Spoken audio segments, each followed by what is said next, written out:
I'm Ray Barry, and this is the Audio Wave Cafe podcast.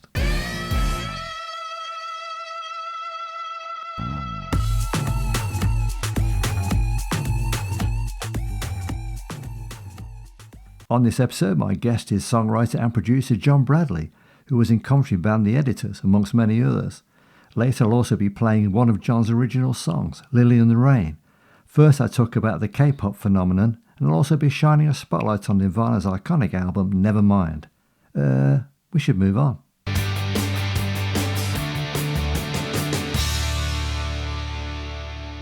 It may sound like a breakfast cereal, but when I recently read that the K-pop music genre, which originated in South Korea, was now a $5 billion industry, I just had to check it out. K-pop, short for Korean pop music, owes its humble beginnings to a 1992 TV appearance by a band called Satyajii and Boys. In bringing together influences from R&B, hip-hop and dance pop, they developed a new sound, and so unknowingly, they kick-started what would eventually become a global brand. Though in its formative years it remained of interest only in its Asian region. That's until 2012, when Psy released the single Gangnam Style, which became an international hit, topping the music charts in 30 countries including the UK. The official music video of the song helped propel it to more than 1 billion views on YouTube. With a peak chart position of number 2 on the Billboard Hot 100 in America, many K-pop acts, some of which have up to 8 members, bring together many American music influences. They also include intricate dance moves in their act. The bands work hard for success, and their Korean record labels like Hybe and SM Entertainment make sure they do. Probably the biggest band, BTS, recently complained of exhaustion, with industry insiders saying that the K-pop system is a problem because the artists are not given time to mature. Well, I guess if you're in a multi-billion-dollar business, the record companies are not going to give you the weekends off. If tempted to check out a live K-pop act, you could try and grab a ticket to see 5-piece female act Blackpink, who headlined one of the British Summertime Festival concerts in Hyde Park in July of this year. You won't see me there. I just might be checking out Bruce Springsteen, who was performing with the E Street Band a few days later. One thing's for sure, you never see Bruce showing us his intricate dance moves.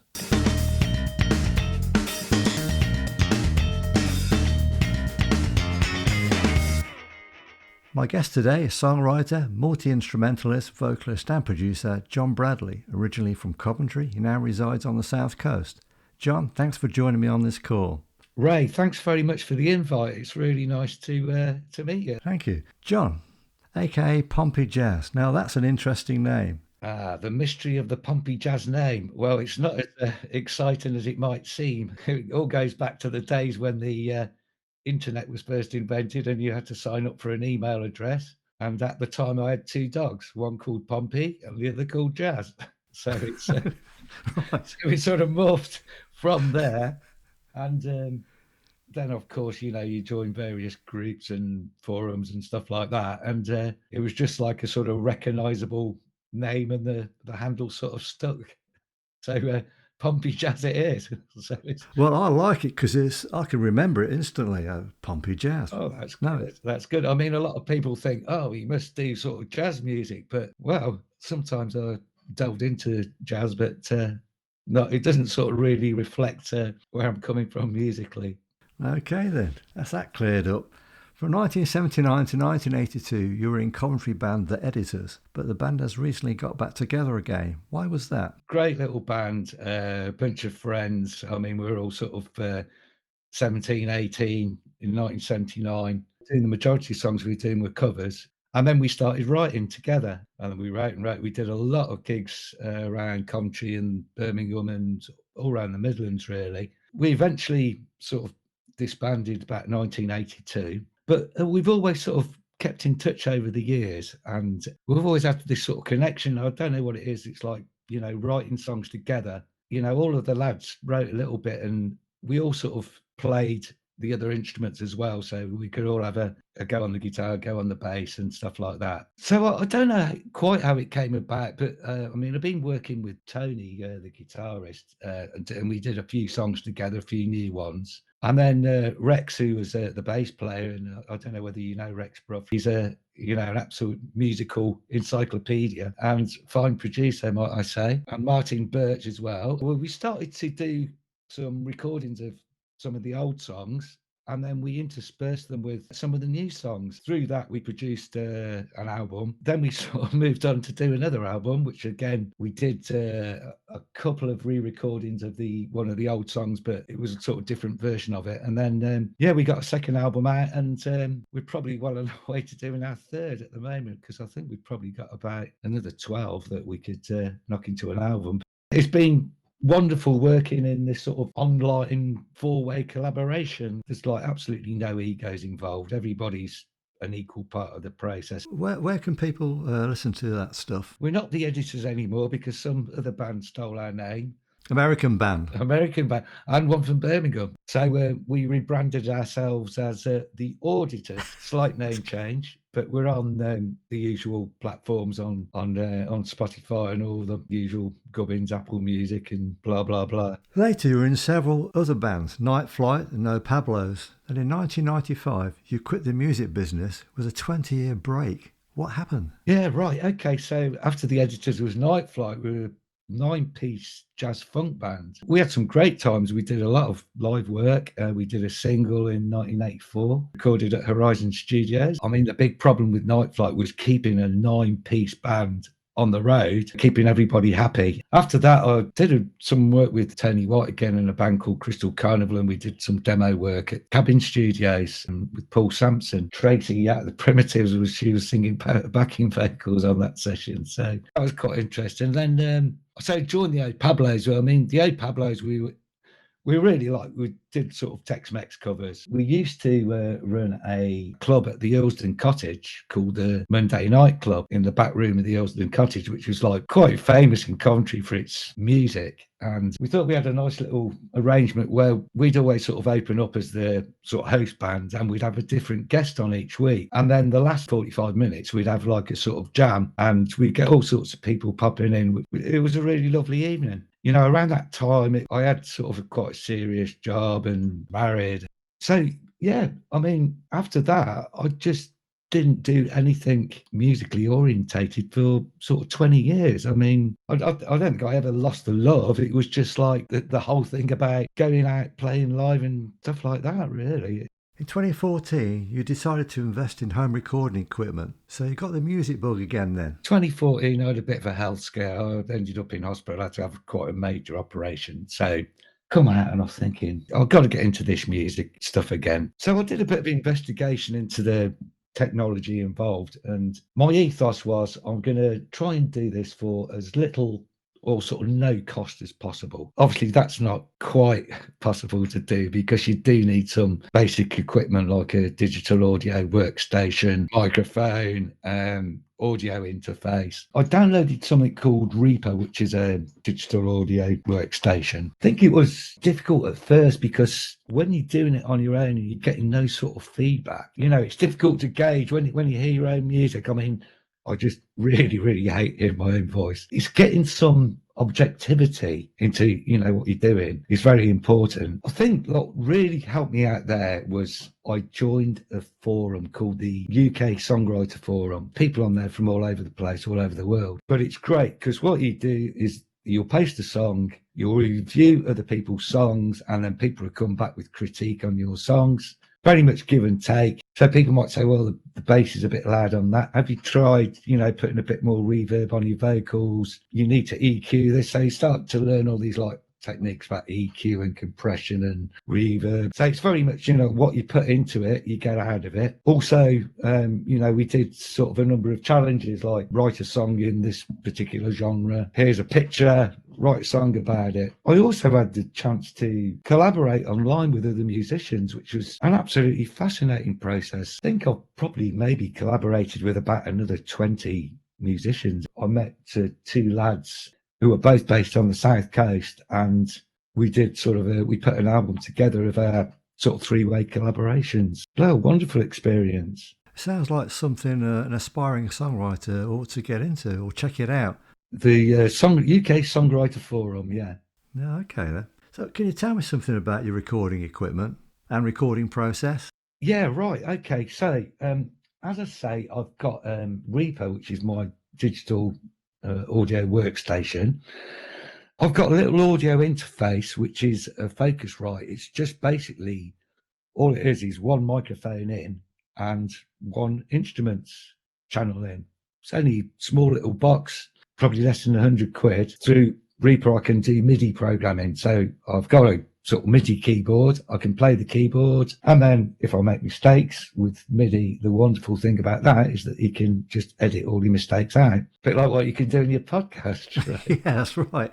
Sorry, is Reaper free? Reaper cost $60. At the time, it was like 40 quid. And it's absolutely wonderful piece of software. But of course, you know, I can multi-track then. I use drum software called Easy Drummer. So I can, you know, sort of program drums. I can import drum tracks. So it's just really sort of layering. The recording process really is that I might come across a phrase that sort of seems to stick. I might write some lyrics. I might think, I just fancy doing something funky and come up with a bass line and lay that down. Or I might come up with a guitar riff. Just really, it could come from anywhere. And then it's a matter of sort of layering things on top of each other and taking it from there, really. And then, of course, mixing it all together, which is, again, a bit of a black art, really.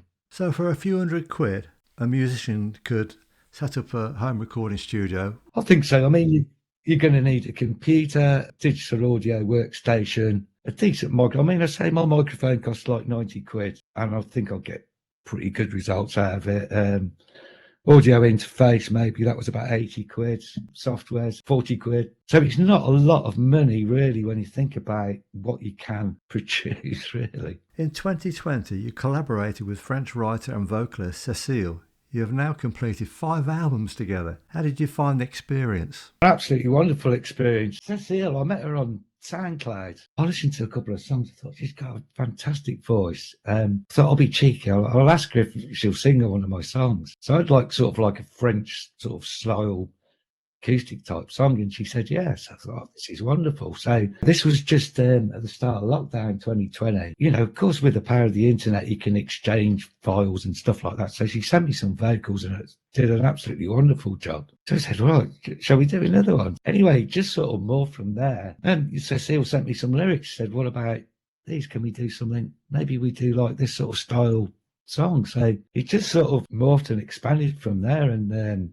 before we knew it, you know, we had enough songs for an album, and it just continued on that basis. Going by the name of Star XD, you played some gigs in France. How did they go down? What we decided to do was that we'd work on sort of stripped down acoustic and vocal versions of our songs.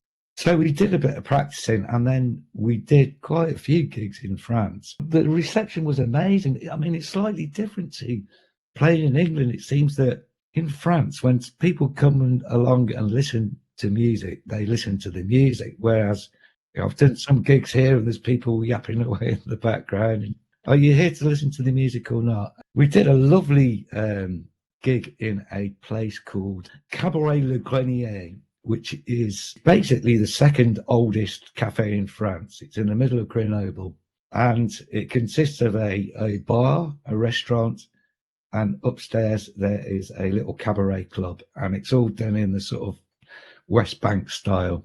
And we just had a wonderful evening doing a gig there to a very receptive audience. Yeah, just wonderful stuff, wonderful times. What type of music were you playing? So we're doing a mixture of stuff, but I say it was all acoustic based. So we did some reggae. We actually got a track on the alternative ska album, Star XD. Well, one on each album. So we were doing some reggae stuff. We doing some soul, some sort of love songs, some more rock orientated stuff, really. Do you still perform live?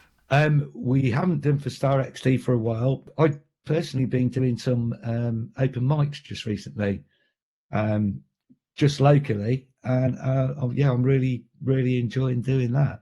I think I've seen one on YouTube. Oh, you might have done, yeah. I mean, very lucky to have a sort of very good open mic that's been running for 25 years. That's, you know, literally within 10 minutes walk of my house. It's on every couple of weeks, and then some. Oh, it's great to sort of go down there. I mean, it's their sort of motto is "Alley Cats is for everyone," and it's great. There's people of all levels, and it's great. You just could get up, do your stuff, and you got the support of the other people that are there, which is wonderful. I think open mic nights are great for us old codgers. We don't have to take anything. That's true. I just walked down the road with my acoustic guitar, Yeah. plug it in, and there we go. That's it. Yeah. Job done. John, you've also released 9 solo albums. Are you on a mission? I don't know. Well, the way I look at it, I thought, well, what will I do with my music? Okay, I could you record your stuff and leave it on your hard drive. I think you've got to get it out there. I mean, I've got no intentions of or aspirations of it really going anywhere. It's just really for maybe my own pleasure, but I just hope that when my music's out there, if people listen to it and they like it, that's great. If they don't, that's fair enough. It doesn't really bother me. I mean, I just do, and I always have done music for the love of it. I never, ever, had any aspirations that one could make any money out of the music industry. I fully understand that. Can you tell me about your involvement in Lifehouse? That's a kitchen and support centre in Southsea. Yeah, right. Okay. I mean, just before lockdown, I started working for Lifehouse on a voluntary basis. So it's like a drop-in centre who provides free meals to anybody who wants them. They do a breakfast session on a Wednesday and an evening meal, a 3-course meal on a Thursday. And it's all completely voluntary stuff and funded by donations. Honestly, it's quite a humbling, life-changing experience working there. And just had so many different types of people. Some people that you might not expect, people who have fallen on the hard times, other people who just want a bit of company. And of course, then the whole lockdown thing happened, and we got restricted to, doing food parcels because, there was no contact. So we were doing like a takeaway food service, just at the counter, to serving to people outside and food parcels. And of course, like during that time, I think the amount of people coming there just increased maybe 100%. Worthwhile cause there, John. Yeah, incredible organisation to be involved in. Do you have any plans for 2023? Obviously, I'd like to continue doing my music, more collaborations, sort of continue in the same vein, really. I say I love doing music, and I think more of the same, really. And that's a very good moment for us to wind up this interview, John. Thanks very much for being my guest. It's been a real pleasure. Thank you very much, Ray. I really appreciate it.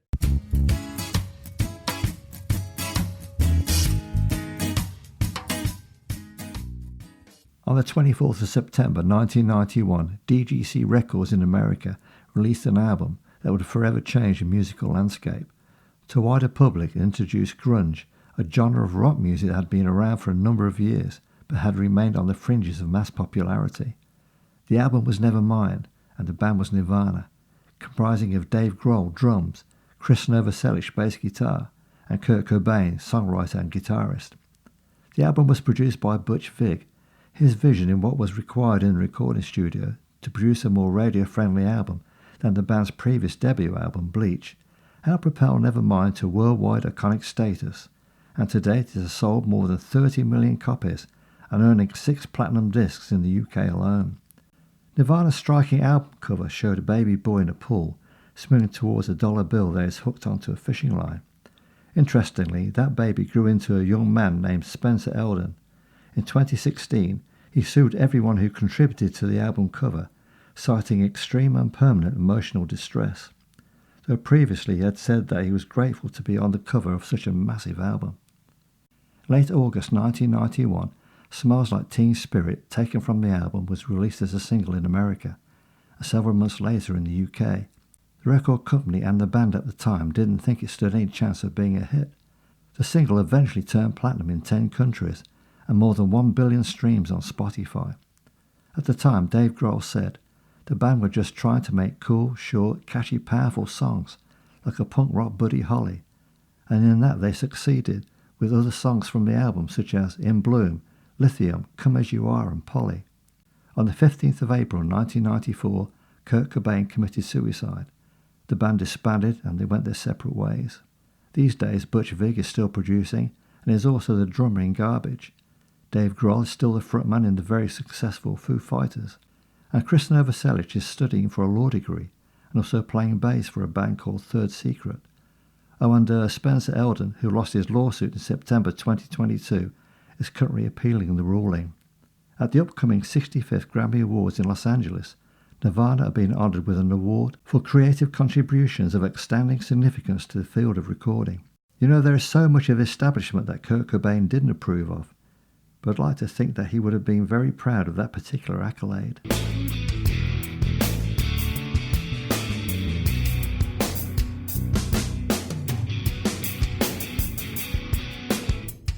Coming up is a track written and recorded by John Bradley in his home studio, Lily in the Rain.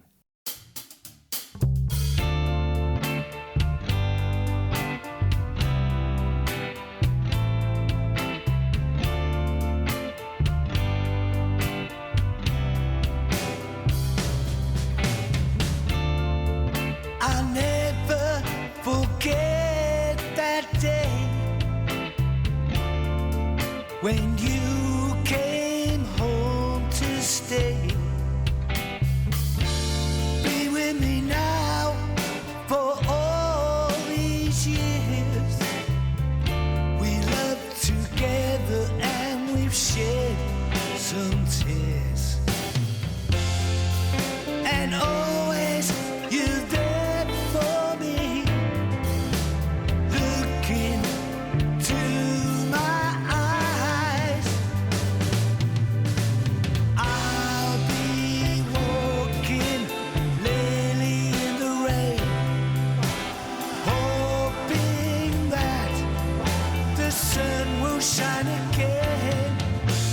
In my mind, I'll always be with Lily in the rain.